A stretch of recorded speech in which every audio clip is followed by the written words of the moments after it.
سرخط مهمترین خبرها. دزدی 5 کبوتر در دوشنبه با ضرری 12,000 دلاری. وزیر معارف گفت جمع کردن همه گونه مبلغ در مکتب‌ها منع است. و روسیه از زیاده از 600 دانشجوی تاجیک را خارج کرده است.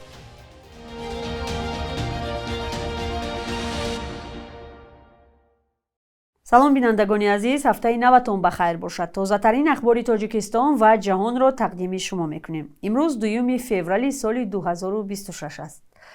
نمایندگان وزارت معارف و علم تاجیکستان بار دیگر گفتند جمع‌آوری همه گونه مبلغ از خوانندگان در مکتب‌ها منع است.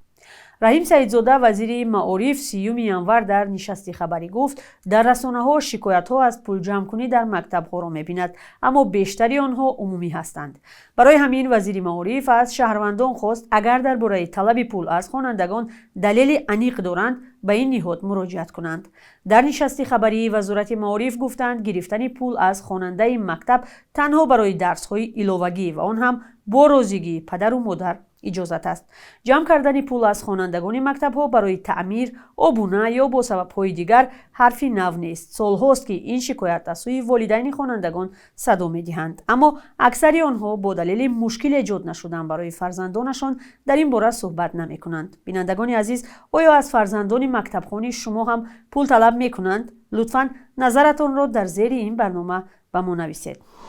از نشست وزارت معارف یک خبر دیگر هم داریم. سال 2025 قریب 600 دانشجوی تاجیک را از روسیه راندند. به گفته لطفی عبدالخالق زاده معاون وزیر معارف، این دانشجویان رانده شده در دانشگاه‌های تاجیکستان تحصیل را دوام دادند. لطفی عبدالخالق زاده افزود ماه نوامبر سال گذشته در نشست هیئت‌های تاجیکستان و روسیه مسئله اخراج دانشجویان تاجیک از روسیه بررسی شد و اجازه بازگشت 730 دانشجو به دست آمد.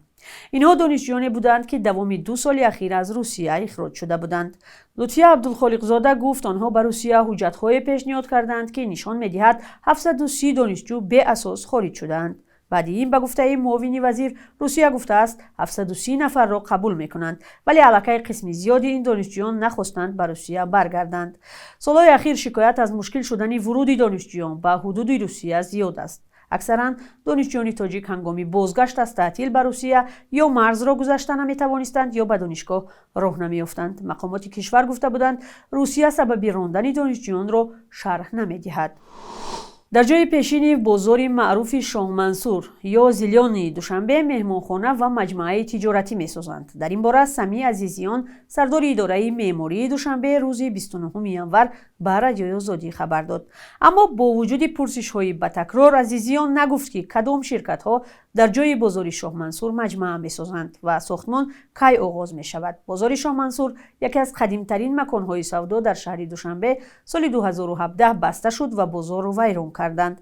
اما با گذشت 8 سال جای بازار خالی است. شاه منصور از بازارهای معروف پایتخت تاجیکستان بوده. در آنجا بیشتر محصولات غذایی و سبزیجات و میوه‌جات فروخته میشد. سالهای زیاد این بازار از جمله مکان‌های دیدنی برای سیاحان خارجی نیز به شمار می‌رفت. وزارت امور داخلی تاجیکستان از دزدی غیر عادی خبر داده است که به گفته وزارت یک نابالغ و 2 جوان در شهر دوشنبه انجام دادند. سخن درباره دزدی 5 کبوتر می رود که ظاهراً بسیار گران قیمت هستند. وزارت امور داخلی گفته است حادثه در ناحیه شاه منصور و اولهای ماه ینور رخ داده است. یک نورسی 17 ساله و 2 جوانی 22 و 25 ساله به گفته وزارت پنهانی از داخل انباری یک زن 67 ساله 5 عدد کبوتر را دزدیده از جای حادثه غیب زدند. ضرری رسانیده شده 12,200 دلار آمریکایی را تشکیل می‌دهد. نامی هیچ یکی از گمانبران به دزدی را نبردند و فقط گفتند که هر 3 ساکن دوشنبه هستند. معلوم نیست که ضرر فقط از حساب دزدی کبوتر است و یا هم زیان رسانیدن به مالکیت زن از جمله ویران کردن در انبار یا چیزی دیگر. اما در تاجیکستان کبوترانی هستند که قیمتشان از 500 تا به 1000 دلار نیز میرسد. در قزاقستان در پی کشتار دانشجوی 21 ساله رهبران یک اداره پلیس از مقام برکنار شدند. نورای سریکبوی روز 11 ینور بر اثر زخم‌های کار در شیمکند به هلاکت رسید. پس از 2 روز حادثه یک شناسش را با گمانی کشتار بازداشت نمودند. پیوندان جوان دختر ادعا دارند که کارمندان پلیس از این فاجعه پیشگیری نکردند. ماموران امنیتی برکنار شده خود را بیگناه می‌حسابند. تفصیلات در گزارش همکاران ما از نسته شیوریمی. کارمندان همکنون سابق شعبه کارهای داخلی شیمکент خود را قربانی وضعیت می‌دانند. بعد رانده شدن از مقام آنها در حال نوار خصوصی را نشر کرده ادعا دارند نورای سرکیبای که از سوی شناسش وحشیانه به قتل رسید از جانب کسی ربوده نشده بود. آن روز جوان دختر گویا اختیاراً به ماشین قاتلش سوار شده است. من کارمند پلیس هستم. 8 سال عمرم را به خدمت بخشیدم. شب روز کار میکردم.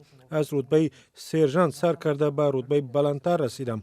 ما در رفت واقعه های ینور هم کار کردیم، اما از سبب ناراضگی مردم ما را از کار آزاد کردند و همچون پرتو دور انداختند. نزدیکان دختری کشته شده در برای حادثه رخ داده فرضیه دیگر دارند. به گفته آنها نورای با گمانبر بازداشت شده 6 ماه قبل شناس شده بود. دیرتر جوان با او پیشنهاد ازدواج کرد اما جواب رد گرفت. ماه اکتبر سال 2025 او دختر را ربوده است اما نزدیکانش توانستند او را به خانه برگردانند. تعقیب و تهدیدها ادامه داشت. نورای حتی از پلیس کمک خواست اما کارمندان پلیس نادیده گرفتند. اگر مقامات حفظ حقوق عمل میکردند از این پیشگیری کردن ممکن بود. تنها سال گذشته قزاقستان 2 قانون نوی را قبول کرد که نسبت تعقیب و ازدواج مجبوری جزای جنایی را پیش بینی میکند. در این قضیه هر دوی این حالت جای داشت و اگر آنها از اول دست به کار میشدند نورای حالا زنده می بود. در انجمن ملی پرزیدنت توقیف با ذکر نام نورای 21 ساله اظهار داشت که در رابطه با پرونده پرسر و صدای کشتار به او بیش از 100 شکایت وارد شده است. معین کرده شد که گمانبر شدن نورای را تعقیب و تهدید کرده است. در نهایت این همه با مرگ او انجام یافت. در رابطه با این حادثه به وزیر کارهای داخلی سفارش داده شده است که به عملکرد ریاست شهر شیمکент بهای حقوقی دهد.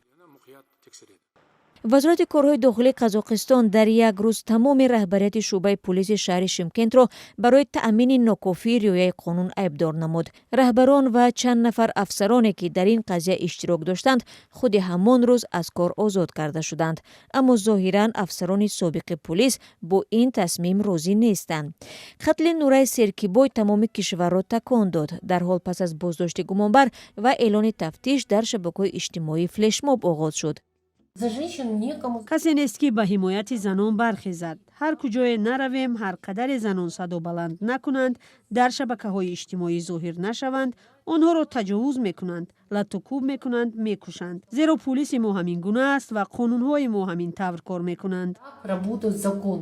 شخص گمانبر در قتل نورای سرکیبای بازداشت و به حبس پیشکی گرفته شد. به او تا 25 سال زندان تهدید میکند.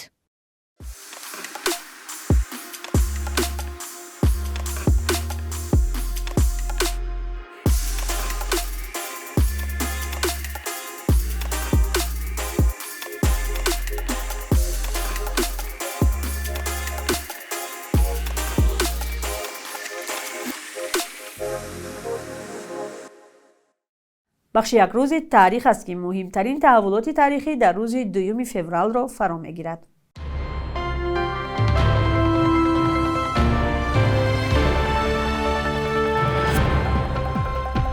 2 فеврали соли 2008 дар водии Рашт сарвари Омон гурӯҳи зудамали таъиноти махсуси вазорати умури дохилӣ кушта шуд.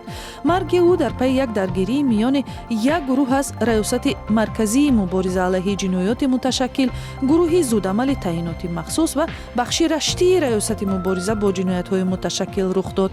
Захарченко аз соли 1997 раҳбари Омони Тоҷикистонро бар дӯш дошт ва дар безараргардонии як силсила гурӯҳҳо иштирок карда буд. мақомот дар Тоҷикистон вазифадор шуданд ки танҳо баъди гирифтани иҷозаи президент бо иншоу дифои рисолаҳои илмӣ машғул шаванд. ин хабар 2 феврали соли 2021 нашр шуд ва ин замоне буд ки 3 соли охир пойгоҳи таҳқиқотии Дисернет дуздии корҳои илмӣ аз ҷониби даҳҳо мақомдорону донишмандони тоҷикро ошкор ва нашр кард. дар миёни мақомдорони дар плагиат маҳкум шуда мансабдорони баландпояи тоҷик аз ҷумла муовини сарвазир Давлаталӣ Саид ва ёвари раис ҷумҳур оид ба масъалаҳои кадрӣ Асадулло Раҳмон низ ёд шуданд. 2 феврали соли 1949 овозхони маъруфи дастаи ҳунарии Гулшан Тоҷиддини Муҳиддин таваллуд шудааст. ин ҳунарпешаи шоистаи Тоҷикистон ҳамагӣ 47 сол умр дид ва дар ин муддат тавонист бо таронаҳои дилнишину маҳбубаш дар дили ҳаводорон ҷой шавад. таронаҳои тарки ёрӣ кардиву ای صنم یک خنده کنه گل دلدار به من گفت و دیگرها تا امروز از محبوبترین آهنگ‌های استرادی تاجیک به شمار می‌روند. صبح امروز در بانک‌های تجارتی تاجیکستان 1000 روبل روسی تا 121 سومانی ارزش دارد. 100 دلار آمریکایی به 931 سومانی برابر است. قربی رسمی بانک ملی تاجیکستان برای 2 فوریه چنین تعیین شده است.